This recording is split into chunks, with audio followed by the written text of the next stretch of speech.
be screwed, feel my own adrenaline. Yeah, I do just what I do, and I hope you let me in, yeah.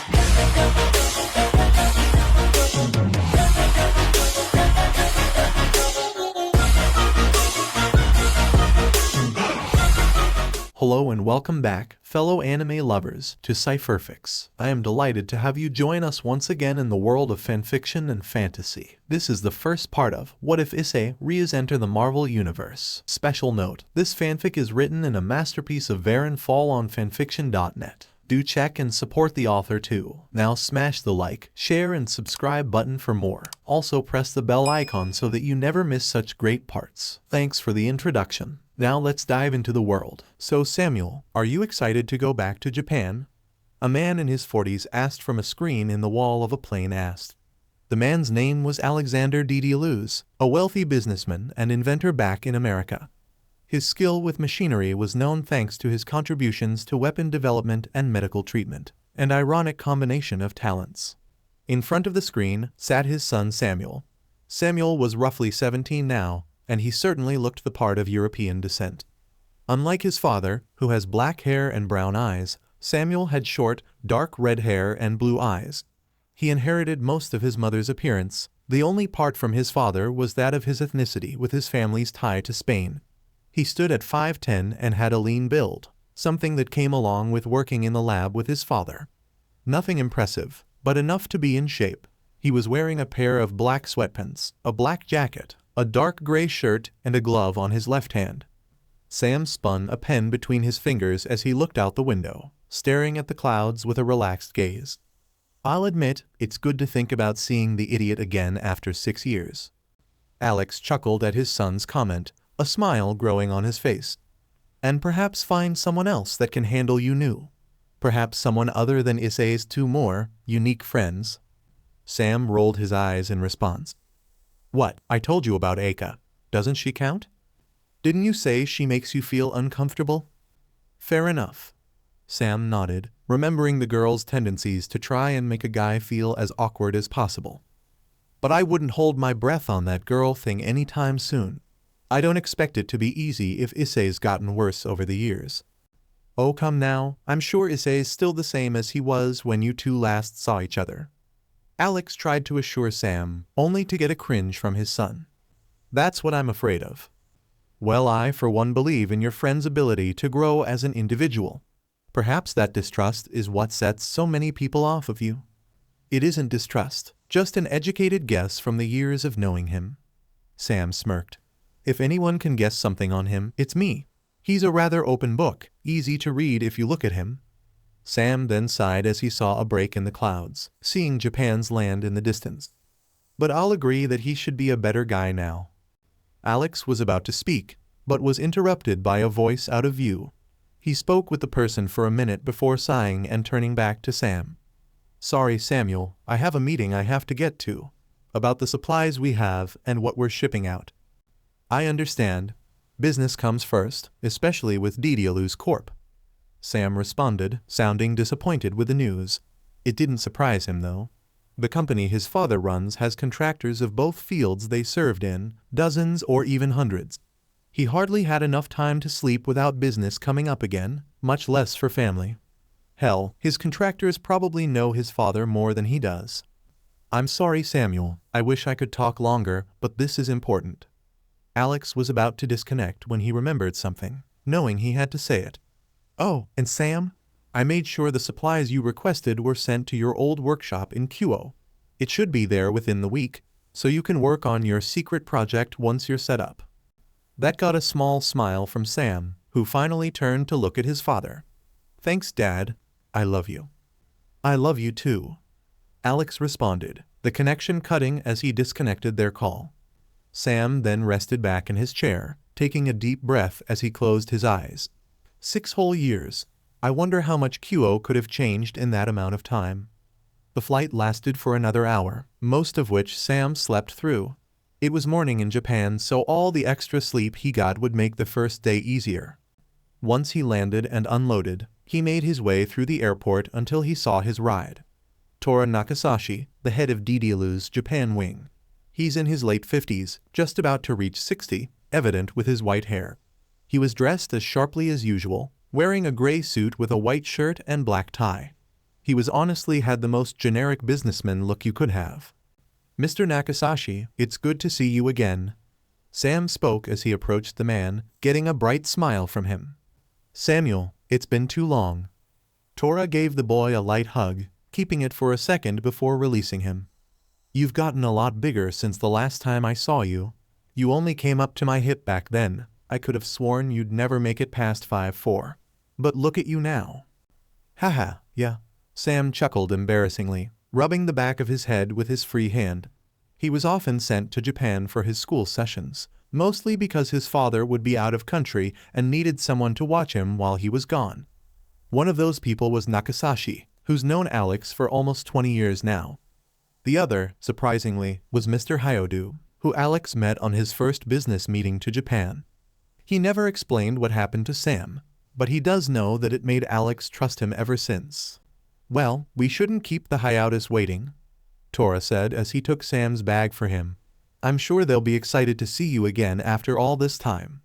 That gave Sam a smile, excited with seeing them, and when they entered the limo, he had a small grin on his face. For the whole ride, he recognized every single foot they drove.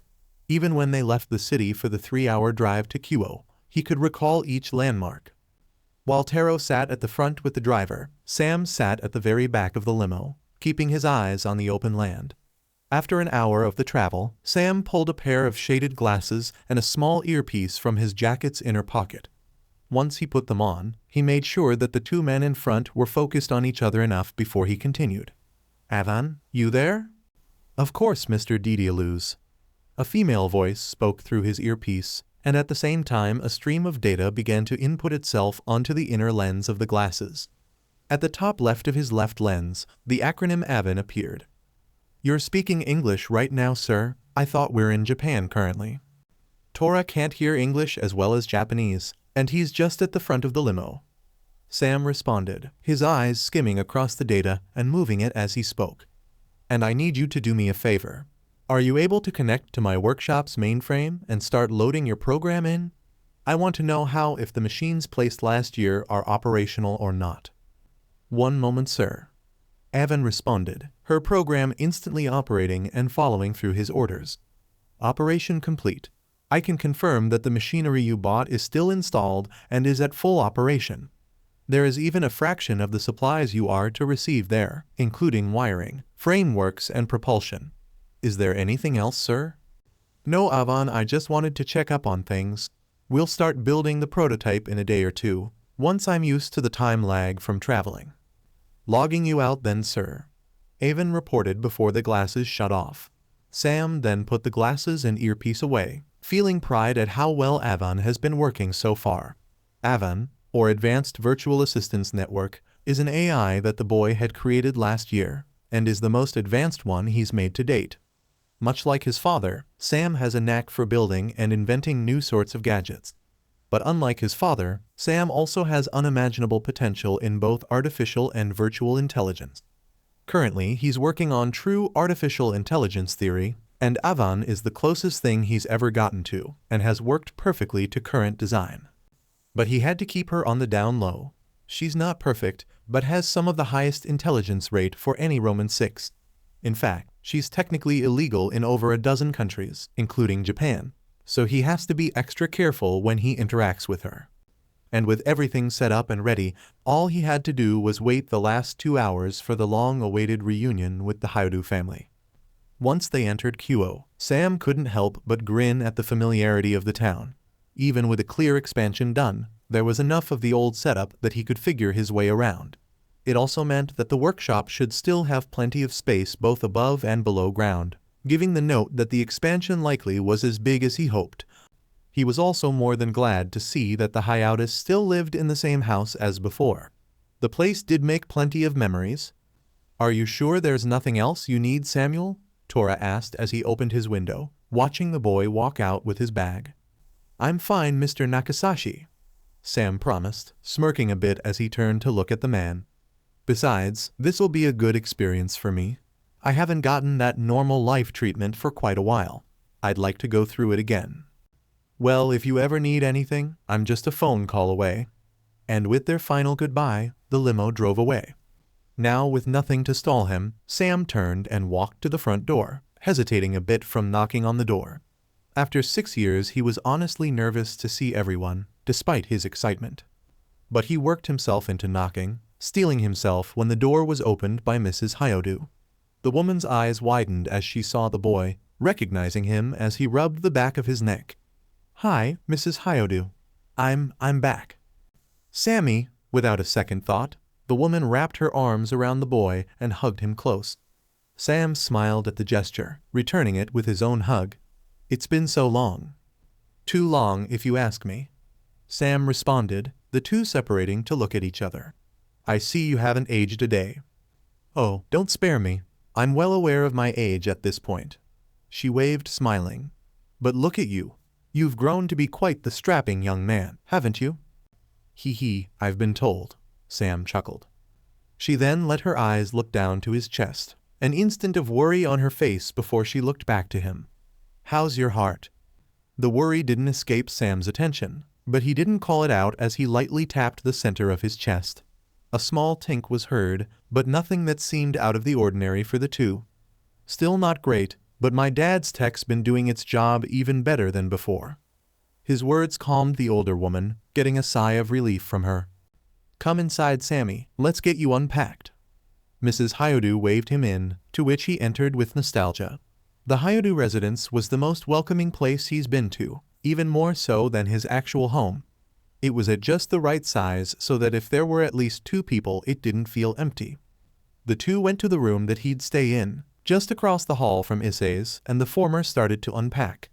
As he did, the two talked about the past 6 years and what the other missed. While Sam brought up his development in aviation and repulsive technology, Mrs. Hyodu told him of how Issei's time in school has come. And instead of the boy having to go to a school outside of town, Kuo Academy luckily started to accept boys this year.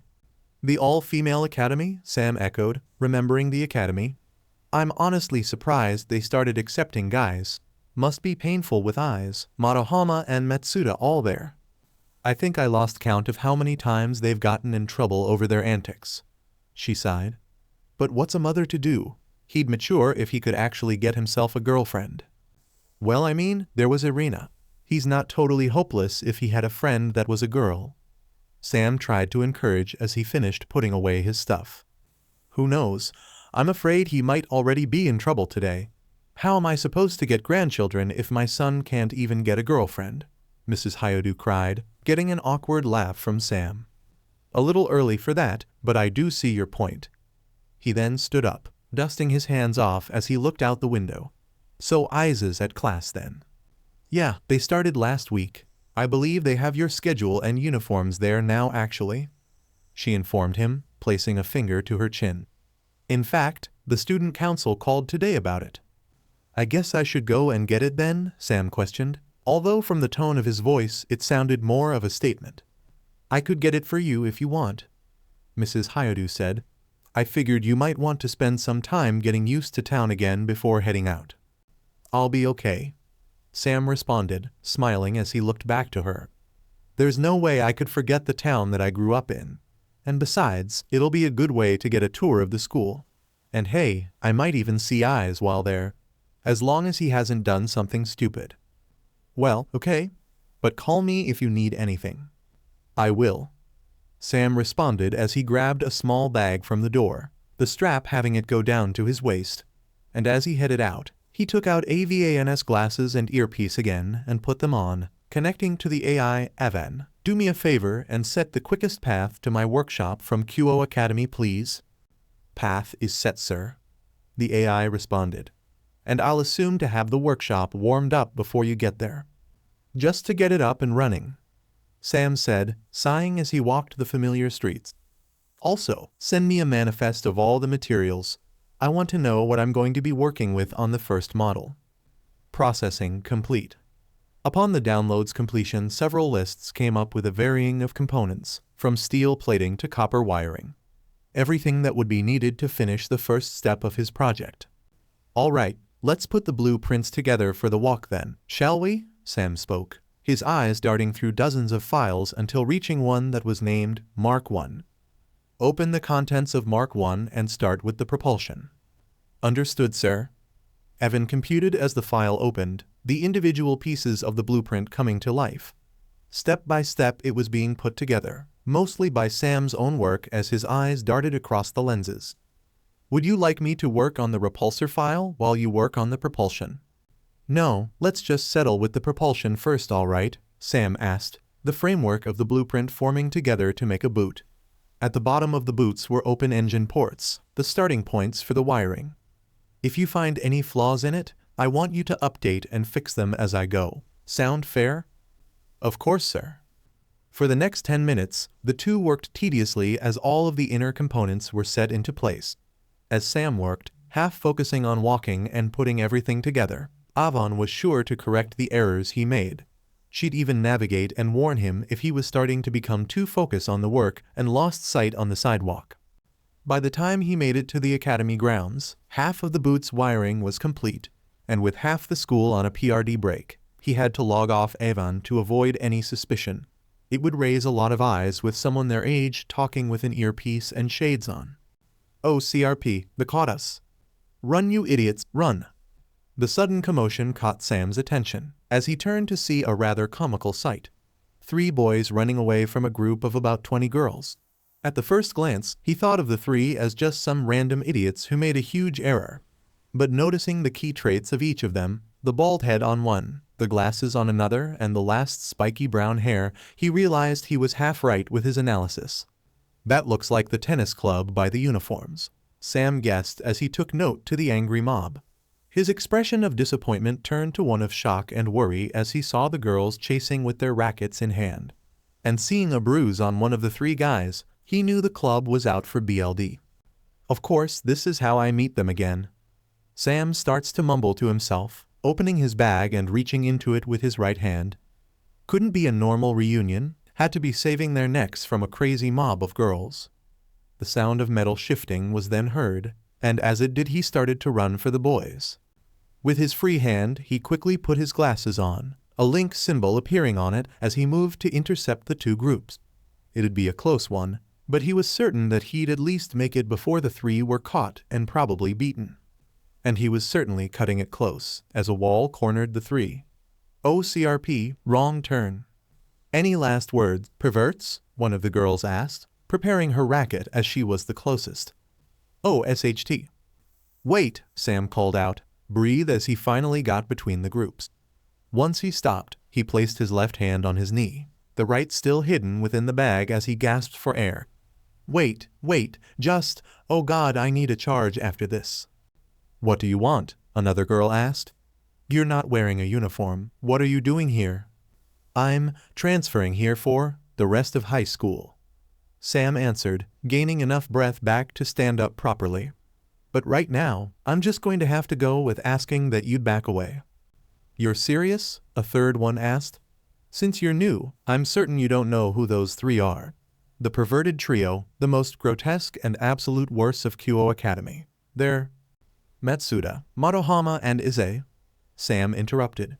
And grotesque? I mean, I know they aren't the best thing to look at, but Matsuda and Motohama I'd say are a 4, 5 at best. And Issei, 6, maybe? I don't know, I'm not great at grading guys or... Shut up, the first girl shouted, getting him to flinch back.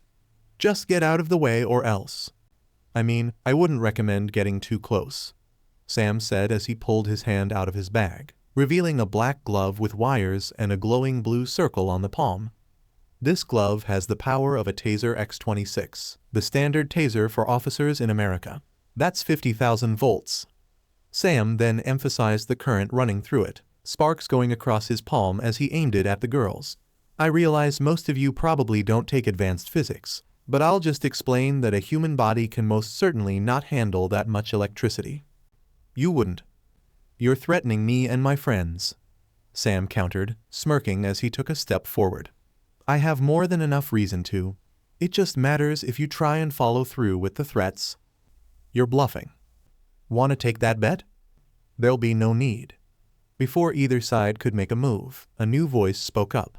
Turning to it, everyone saw that it was Sauna Shitori, the student council president and vice president Tsubaki Shinra. Kaichu. Shaira, does Kiyom know what you're all doing right now? Sauna asked, her eyes staring the girl down as she spoke. I'm sure that I don't need to explain how bad it looks attacking students when one of the ones you're threatening is a transfer. Hi, Taichu. Haha, you got in trouble. Sam gloated, visibly relaxing as he lowered his gloved hand. And Mr. Didialus? Sauna added, turning to Sam and making him flinch. The mention of his last name also got a response from the crowd around them, several gasps being heard. While I do understand the point of it, weapons such as a gloved taser are not allowed on academy grounds. I trust that you only brought it to make it through town and to not use it on your fellow classmates. Didialus? As in, the Didialus? The crazy inventor who made a tiny rocket have the explosive power of a ballistic missile. No, he made a palladium reactor that produces enough energy that it can rival a nuclear power plant. He does look like him. Is that his son? Great, all of Japan's gonna know I'm here in an hour. Sam sighed as he removed his glove and threw it into his bag. So what's up? He asked Sauna, turning to the girl. Considering people are calling you Kaichu and you know me, I'm guessing you're the student president here or something? No, something is needed to be added. Sauna responded. I am Sauna Shitori, and yes, I am the student council president. We were made aware of your arrival in Kyoto by Mr. Nakasashi and were preparing for you to come for your supplies. Sounds like him? Sam muttered, clapping his hands as the commotion behind him continued. So, where do I get my stuff? Follow us. Sauna spoke, her and Tsubaki walking to the main school building. Wait, Sam. Before the boy could follow, Issei had called out his name, getting up and walking to him. Dude, you're here. How are you doing? The brown-haired teen was clearly excited, hugging his friend when he reached him. Careful, attention's being grabbed. Sam chuckled, hugging Issei back before the two separated. It's good to see you again, Eyes.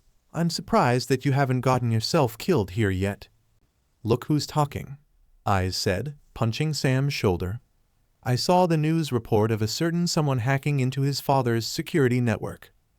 Hey, I did that on a dare. Totally. Mr. Didialus, Sauna called out, getting a groan from Sam. Hey Eyes, why don't we talk once our day's over? I'll hang out here once my business here is done, okay? Sam asked, turning to walk towards the student president and vice president.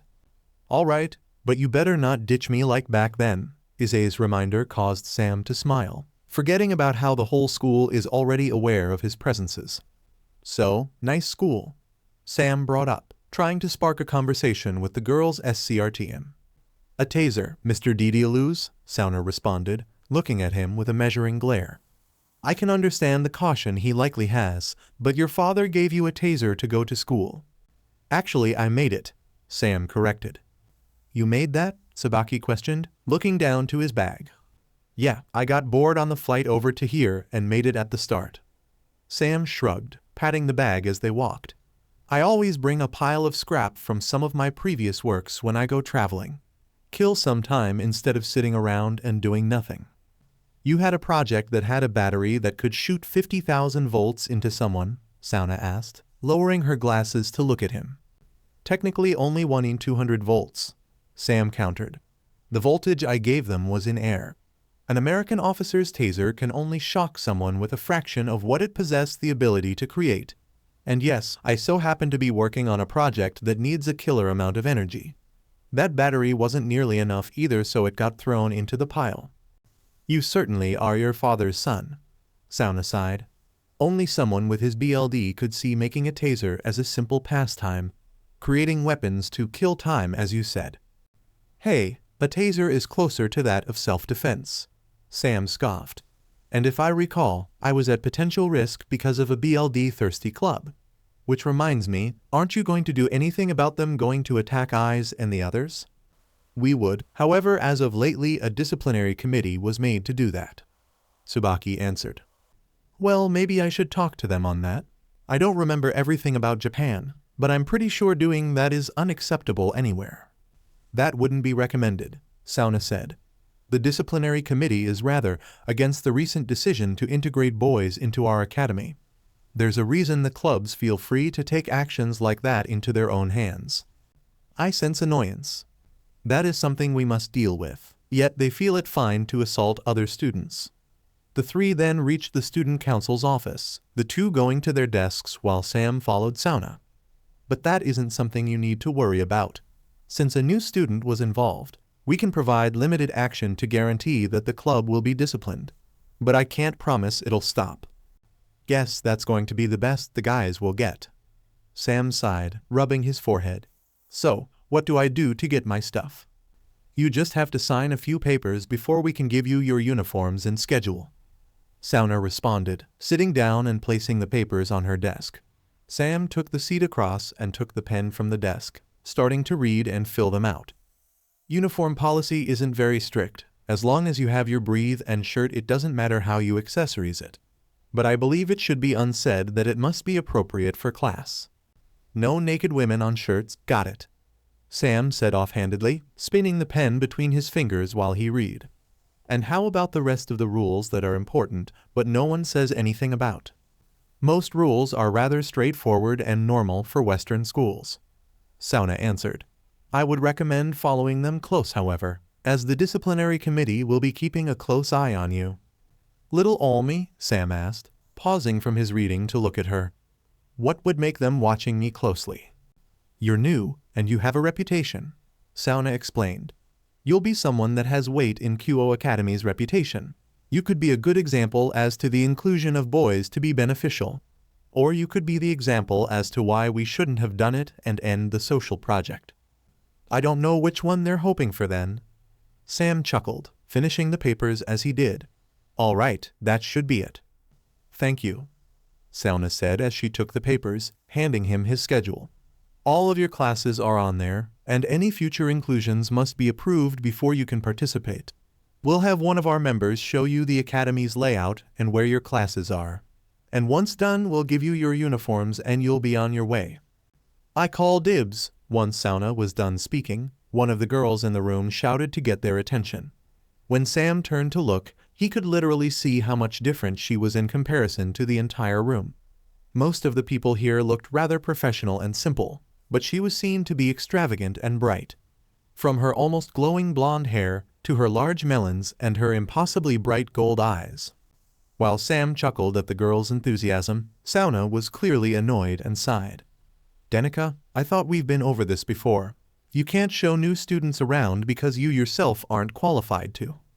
What? How? Denica asked. I'm totally qualified to give a tour of the building. You've gotten lost more times than I can count. That was when I was new. That was this morning. Hey, I can learn quick if I want to, and I'll even bring a map. Denica mentioned, heading to the desk and laying her torso down, holding her hands together in a begging manner. Please son, I mean Sauna. This guy is easily the third hottest person I've seen, and I need early points. Denica was sure to whisper the last part, keeping Sam from hearing it. While Sauna only sighed again, Sam chuckled a little louder, having to cover his mouth. Gotta give her credit, she has a bit of spirit, Sam said, looking over to Sauna. Why not give her this chance? And if she brings a map, I'll know this place better than the back of my hand in 2 minutes flat. See, new guy agrees. Why did you have to encourage her? Sauna asked, pinching her forehead as she looked to her desk. Fine, if you want to try and show him around, go right ahead. Give it your best. Yes, score, Denica cheered, grabbing Sam's arm and pulling him to the door as he got up. Onward to the tour of QO Academy. Mr. Didialuz, Sauna called out, getting his attention just before they left. If you end up being the one leading the tour, be sure to tell me. Sure thing, Sauna. Sam waved, closing the door as Denica continued to pull him. You, wouldn't actually tell her if I mess up, right? Denica asked, rubbing the back of her head as she did. It's just, you'll be the first person I'm showing around, and working with maps is, well, let's say it isn't the reason I was accepted into the student council. Sam could only chuckle as he put a finger to his lips and winked, promising his silence. All right, let's get this started then. The girl pumped her spare fist up, surprising Sam as she pulled harder and began to show the way around the academy. Sam had to admit that while she was looking at the map constantly, Denica didn't even hesitate as she would make a turn or explanation to each section of the building. Hell, she was aware enough to move her shoulders at the last second to avoid running into someone, even moving him to follow through with it. She acts like a total klutz, but she really knows how to move around. Sam thought as Danica stopped herself just in time to avoid a group of 4 students walking by, taking a second to look over at them and warn them before continuing on with the tour. But she clearly also had issues with determining certain wings of the building, leading to Sam having to snatch the map from her and go over it a few times. By the end of the tour, they were outside by the court fields, walking by as some students in P were running. And that should be all of the places that you'll go to, Danica said, smiling as she closed her eyes. Nailed it, Danica. Showing the transfer student has been a wondering success. Except when you got lost at the food court? Sam asked, getting a mild glare from her. Don't ruin this for me. Sam laughed as he looked away, taking a small nudge from her elbow as he was still being pulled. As he did, however, his eyes caught sight of an old school building a few meters away, just outside the woods near the main academy. Hey Danica, what's that over there? Huh? Danica hummed, following his sight to see the building. Oh, that's just the old academy grounds. I don't think you'd really care to see it though. The only thing that goes on there is the activities for the Occult Research Club. Occult Research Club? Sam asked, humor in voice as he looked to the shorter girl. You mean like ghosts and voodoo and stuff? That child belief in stuff like the supernatural? There's actually a club for that here? You sound like it's rather dumb. I mean, I am a man of science, Sam responded. Stuff like the afterlife and magic seems like a rather stupid and mundane thing, to be honest. There's already hundreds of different beliefs of the supernatural, and magic is, in most instances, a form of science that we currently can't explain. You really think like that? Danica asked. That there's no such thing that could be like magic? Back then, electricity was considered to be the work of the gods, Sam said, placing his free hand on his chest as he continued. Then a man with a kite went out and proved that it could be HRNSS. And after that, a guy with a few chemicals managed to create the first battery and produce a steady flow of electricity. Everything can be explained and discovered through science. It's just if we're advanced enough to understand it. Okay, I understand at least one of those 2 references, Danica sighed. But thinking that everything is science is so boring and lame. I like to think that there are powers out there that go beyond human understanding. It seems way cooler that way. And magic is at the top of that. How old are you? Sam chuckled. 16, just like you. That caused Sam to laugh uncontrollably, getting her cheeks to slightly redden. What are you laughing about? You're as old as me and you still believe in magic, Sam bellowed, having to wipe his eyes to avoid tears from dropping. Oh my god, that's just rich. I'm crying. I'm actually crying, that's so funny. Hey, stop laughing at me. It isn't that funny. It's hilarious. Stop or I'll ha. Wait, Donga. Stupid pretty boy, laughing at me over that. Danica huffed as she started to walk away from Sam, who was crouched on the ground after getting punched in the gut. Hee, totally worth it. Sam chuckled, clutching his stomach as he attempted to ignore the pain. Girl's got a mean punch. I gotta remember that next time I'm laughing at her. As he watched her enter the school, he couldn't help but give an honest laugh. Did she forget she's supposed to bring me back, or? Oh, SHT, he heard in the distance, seeing her quickly come back around the corner. You still have to get your finalized schedule. There it is, Sam muttered, smiling as Danica ran towards him and helped him up, paying no mind that in the process she flashed her panties to him. I think this'll be an interesting year. No way. I think you're making a bigger deal out of this than it should be. Sam winced as he rubbed his ears, having suffered through Matsuda, Matahama and Issei all screaming at him. No, you're not making it as big of a deal as it is, Issei shouted back, grabbing Sam's shirt as he started to jerk him back and forth. You were hanging out with Danica. Danica, she's one of the most popular girls in the second year, no the whole school. You have no idea how lucky you are to have a hot babe like her showing you around. She was just doing her job, Sam responded. It's not like it was much more than her showing me around. Believe me, if anything else did happen, I'd be more than willing to spill the details. That doesn't make it better. Geez, you're all making a lot of noise for the day ending. Eika Kuryu, a fellow first year to Issei and an old friend to the group, said as she walked up. What, you set up a special circle jerk session or something? What? No, Matsuda shouted as Madohama grabbed Sam in a headlock, the two glaring at the foreigner. This BSTRD here got to hang out with one of the most popular chicks here and he just showed up. Lucky guy just shows up and is suddenly a big deal. Sorry Iak, have a better reputation, Sam said as he tried to get free of Madohama's hold. Comes with being a genius who can build gadgets from scratch. Oh, I guess the gossip going around is true then. Kuryu smirked as she saw Sam, the boy sighing when he met her gaze. Hey there Sam, long time no see. I see you've grown quite well. Eika, I see your hair is as unkempt as your personality, Sam countered. Let me guess, you haven't been on a date like the rest of these idiots. Hey. And let me guess in saying that you haven't managed to keep a girlfriend for more than a week. At least I can say that I can actually get a girlfriend.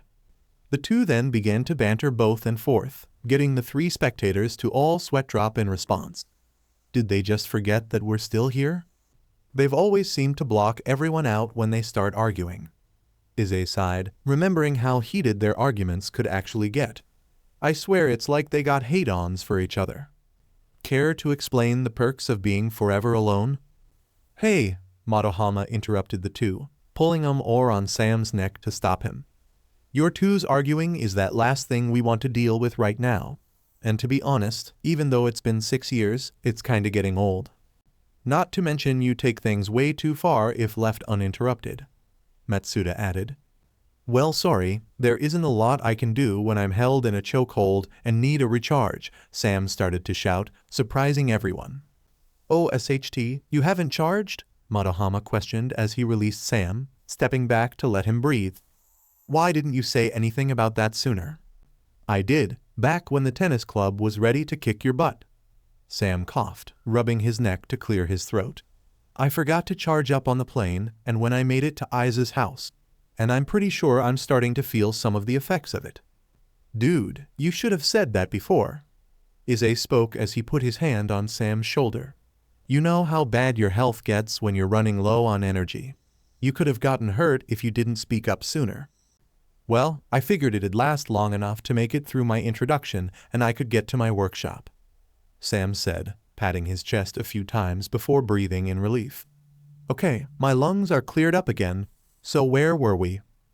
We're getting you charged back up, Issei ordered, gripping on Sam's shoulder before pushing him, walking towards town while keeping a hold on Sam.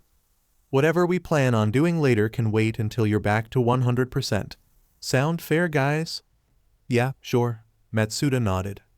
We'll figure something out while you two get that fixed, Madohama added on. Keep an eye on your phones, we'll text you once we have something set. Try not to have it on the way back. Kuryu finished, grinning as Sam gave her a mock glare over his shoulder. God, I missed the banter.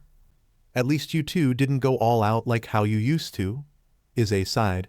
Forgetting about our normal drama, what have you been doing, man? It's been 6 years, you have to have been doing something special. I wouldn't go too far into special. Sam smiled, getting out of Issei's grip to walk next to him. I haven't done much outside the usual work Dad has me do, but I do have a few projects in R&D that have come a ways. Oh, neat? Sam rolled his eyes at Issei's confusion. R&D is an acronym for research and development. I have a completely brand new invention in the works that I plan on developing. It'll completely revolutionize how humanity operates and goes about their daily lives. Not to mention how we defend ourselves. I'd go so far as to say it'd be the greatest development my family's had since my dad's arc reactor. Whoa, you really think it'll be that good? Issei asked. I mean, you've always had a knack for making crazy gadgets when we were little, but to surpass the cleanest and most efficient energy source known to man, that has to be some invention you're cooking up.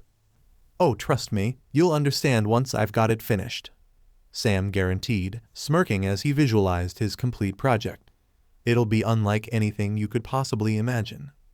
Well then, I guess I'll just have to see it to believe it then, Issei said as he crossed his arms behind his head, closing his eyes as he did. I doubt it'll be better than anything I can imagine. No way you're creating a sexy cyborg with large chest or anything like that. Honestly, I'm glad that your mind hasn't changed too much since back then. Sam laughed, patting Issei's back as he did. It means you're still the same loser that I remember. It's going to be fun watching you try to get a girlfriend and inevitably fail in the end. It'll happen, just you watch. Yeah, sure. Sam smirked, rolling his eyes as he regarded Issei. I'll call the ambulance when she pulls a knife out on you and cuts you trooper off. Issei visibly shuddered at Sam's words, instinctively protecting his crotch in response. Dude, do not put that image in my head. I don't want to think what would happen if you end up right for a change. Oh, so we're just going to ignore the 36 times I told you not to do something and, unsurprisingly, you got hurt after ignoring me. Shut up. For the rest of the walk, the two spent catching up on the past 6 years, from their grades to anything that stood out of the normal. Of course, though neither had too much that they could say, most of the time they were going in a pattern of their everyday lives. And even with Sam's family ties, there aren't a whole lot of interesting things you can do when you're not allowed in most of the weapon labs.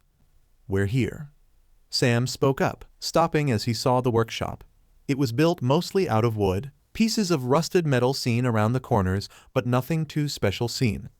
It was a decent way in one of Kyo's woods, making it strong to find and covered by foliage, something that was perfect for Sam to work in. On the inside, it was lined with walls of cement, dozens of old woodwork tools and drills scattered all over the place.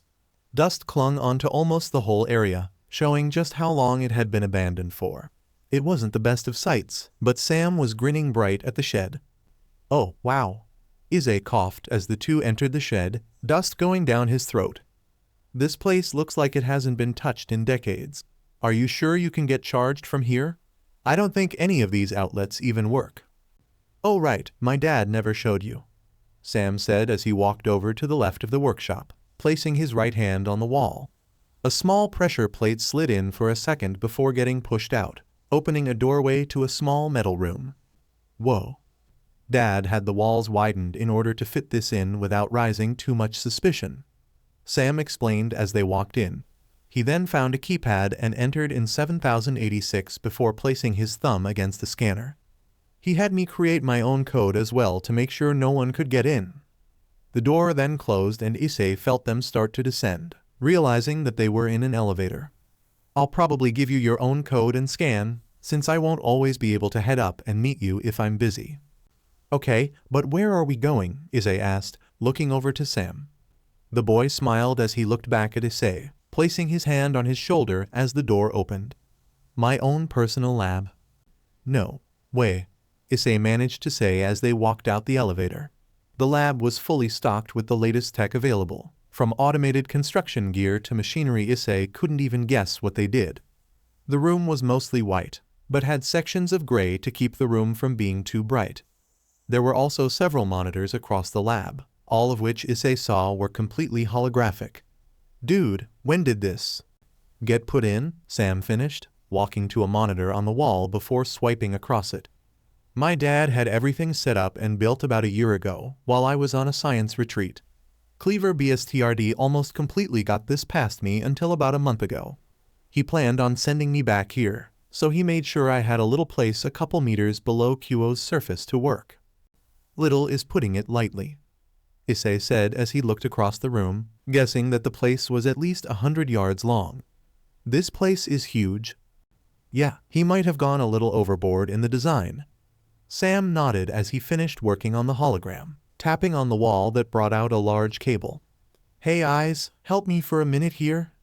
Sure ma'am, what's up? Eyes asked as he walked over to Sam, who pulled off his jacket and shirt when he was close. When they were off, Issei saw once again the same strange device at the center of Sam's chest as he had back then. A circular glowing machine no bigger than a softball with a ring-shaped gap outlining the center.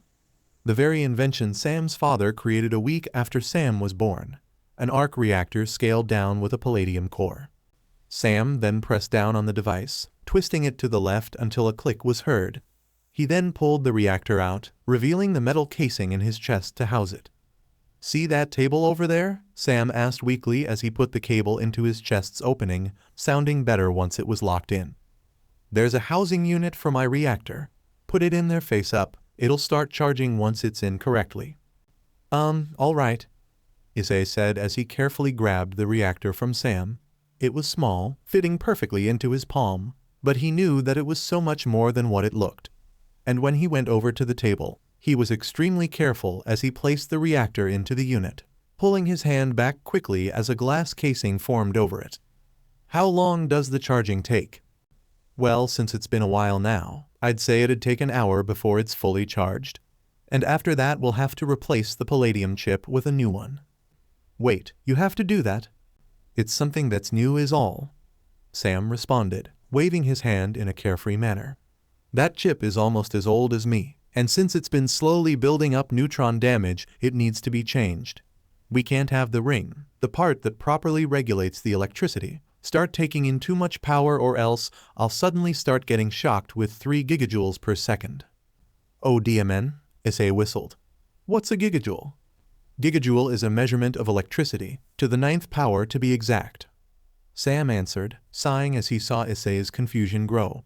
Okay, imagine a lightning bolt hitting a lightning rod. Now imagine 2/5 of that bolt getting lost in the ground while the rest remain in the rod. Okay. All right, the amount of electricity in that rod is the amount my reactor produces in a second. Holy SHT dude, Issei jumped back from the table, looking back to Sam in shock. You've had that much power going through your heart? Sometimes I forget I didn't explain all of this to you. Sam chuckled as he tapped below the cable on his chest. That metal wall in my chest is a regulator. I have just the right amount of energy pulsed through so that my heart doesn't shut down on me and I slowly die of angina. I thought your lungs collapse if you run out? Whichever comes first. Sam shrugged. You know how it works. This shouldn't be too much of a lesson to you. Man, I forgot how bad you could end up with your reactor gone, Issei muttered as he looked at the arc reactor, watching it glow bright and dim as it was charging. You could suffocate or your BLD won't flow properly, not to mention all the other ways your body might have changed. Best not to think about it. Issei's phone then went off, the boy pulling it out to see a text from Metsuda. Looks like the guys finally came up with something to do. How does bowling sound to you? Sam smirked as he closed his eyes. As long as we aren't going to karaoke, I'll do whatever. I'm no pro at bowling, but it sounds like a fun time. You seemed rather excited meeting Samuel, more than I was expecting, Sauna said as she and Denica walked out of Kyo Academy. The blonde shrugged in response as she folded her arms behind her back, smirking as she looked into the sky. What can I say? He seems to be rather interesting. I mean, you've read the new articles too. He made his first step into artificial intelligence when he was 6. Rather impressive if I'd say so myself. Impressive as it may be, you should limit the time you interact with him, Sauner responded. As far as we're concerned, he's just a normal human. If you aren't careful, I have no doubt that he'll get dragged into the world we live in, and I doubt he'll make it far as a human. You worry way too much, Sona, Denica chimed. The guy's a super genius. I bet he's even smarter than you and Rias put together. And as he's clearly shown, he's rather adventurous on his own. He's looking for answers to everything that needs it, so I have no doubt he'll stumble into our world all on his own. Why not just show him a little early? Absolutely not, Sona said, opening the door to the old school building before the two entered. And what did I say about using my real name in public? There's almost no one on the grounds though. Someone could still hear you. Sona, you just put a U in your name, Denica said with a half-lidded stare. Even if they did hear, they'd probably think I just messed up saying your name or something. It isn't that far out of reach. Now, if I said Citri instead of Shitori, then people would start asking questions. Questions that we should be avoiding altogether. Sona, if anyone figures out your real name from Sauna, then they clearly knew you before coming here. Not if they're unfamiliar with my appearance, Sona countered as they approached the orc clubroom door, the Kaichu knocking on it twice. Oh yeah, 'cause that totally makes sense. Hey, you know that devil heiress we're looking for? You know, the one from one of the 3 strongest pillars that symbolize the perfection of water magic among their race. Yeah, we somehow have no idea what she, an important figure for the devil's future, Looks like so we'll have to specifically listen for the name Sona. Danica mocked, pitching her voice low to sound like a man. 'Cause that's totally what will happen. 2 year.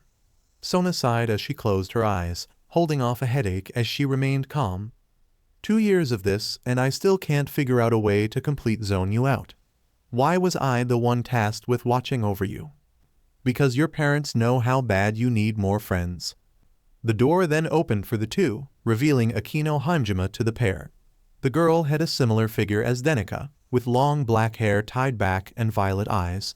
Although unlike Akino, Danica's appearance leaned more towards European ethnicity, hers clearly Asian. Sona, Danica, welcome. Buchu was expecting you too. It'd be weird if she wasn't. Danica commented as they walked by. I mean, she was the one who told me to try and get information on Sam. The girl then looked around the room, noting that the entire club was here. Hi Kaneko, Yumi. Hello Danica. Yumi responded, giving a light bow from where she was sitting before looking into her book. Yumi Kiba had mid-length blonde hair with bright blue eyes, C-cup chest and pale white skin, appearing much like a princess from an old fairy tale. And although she is currently only a first year, her appearance and reputation for being kind and respectful has given her the title of Princess of Kyo among the school body. But among those here now, she was known as Rias Knight, and a skilled swordswoman. Sup? Kaneko Taoju quietly said as she ate from a plate of sweets. The girl was much smaller than the rest of the room, seeming as if she was barely 10. Her white hair and gold eyes made her face stand out much more, giving shine to her otherwise emotionless expression. Although unlike everyone else here, she was still in middle school and wouldn't be in Kyo Academy until a year later. I'm sorry if this came off as a chore to you. Rias Gremory, the president of the Occult Research Club, said from behind her desk. Out of all of the girls in the school, she was quite literally the most popular one there. From her long, bright red hair, greenish-blue eyes, flawless skin and large chest. To just about everyone she seemed virtually perfect and special. So then Rias. Danica started as she plopped down on Kaneko's couch right next to her, draping her arm over the side as she relaxed. What's the details that you want to know about the new genius in town? I have to warn you that it's mostly limited. I couldn't get much information. You weren't able to have a long enough hold on him? Rias asked, seeming surprised at the news. Oh no, he never once complained or pulled his arm away from me for most of the trip. Danica responded, smirking as she motioned to her melons. I mean, who could say no to having their arm in between these babies? Focus, Danica. Sona stated, getting an exaggerated sigh from Danica. Fiftiine, she whined. My sync with my sacred gear wasn't able to fully process his mind, but I could pick up on all of his emotions just fine and a few thoughts. I couldn't probe his mind like you wanted me to since I'm still figuring out how to get the power to work for me. It's all right, Danica. A sacred gear like yours can take years to MSTR, even with stress and drive, Rias said, intertwining her fingers in front of her mouth as she leaned forward. So please explain to me what you were able to gather. Anything about why he came here now? I couldn't get a good read on that, but he was broadcasting trace amounts of excitement, nostalgia, anxiety, and paranoia for most of the tour. Danica explained. They faded or grew every once in a while, but not enough to give any real hint as to why. Oh, and he also felt extremely weak. Compared to us, that shouldn't be important, Sona stated, getting a hush from Danica. Not like that, but like he was getting exhausted easier and easier as time went on. It was slow, barely noticeable, but it got worse as time went on. He has a weak internal system, Rias spoke up. When he was born, his heart and lungs didn't develop appropriately and he was slowly dying. His father worked and found a solution to it, but now that his organs have fully developed, they require whatever he made. That's what's in his chest, isn't it? Danica asked back. I felt a good amount of power there, but I couldn't figure out why. It took over a decade of digging, but my father was able to get some notes on Alexander Didialu's research. It's a battery of sorts, running his internal system to work just fine. We don't have many details, but we know he has to wear it at some point. We haven't figured out if he has to wear it for hours or for days, but it jumpstarts his organs. Well, maybe there's something wrong with it, and he's spending the time he has to be with his old friends. Rias shook her head at Denika's idea, knowing well it was out of the picture. Alexander wouldn't let anything happen to Samuel. If there was something wrong, then he would have discovered it by now and fixed it. No, I believe it has to be something else. Well, then we have to use what we know and eliminate false outcomes. Sona spoke, standing next to Ria's desk. We're aware he's anxious and paranoid, but his health isn't the problem. And it's certainly out of the picture that he's here simply to finish high school here. It would have been no different than finishing it in America. Could he be running from something? Aquino suggested. Doubt it. Denica shot down the idea. His anxiety and paranoia would be way higher if he was expecting someone was after him. Plus, his excitement would be down if he was close to people he was worried over. No, running is out of the question. Perhaps he's looking for someone, Yumi interjected. Japan's had a steady increase in crime after getting too open with international trading. Maybe he's expecting to find some sort of criminal that his father's been looking for. Maybe, but why here? Why QO when the crime hasn't been happening aside from a small purse snatch or two? Rias questioned. If they got something from Didialu's, then they'd have to be a part of an organization to have a chance. And we haven't seen organized crime come even close to here. Random violence has though. Kaneko spoke up, surprising everyone as she held her phone out. On it was a map of Japan, and on it was dozens of red dots coming from the north of the country slowly making its way down. That's right, Aquino said, remembering all the reports that were coming in the past 3 months. There's been sprees of killings going on around Japan, mostly close to the train's route. Really close even. Denica commented as she shifted around, laying her head on Kaneko's lap to look up at her phone. Looks like they never go past a few miles from the railroads.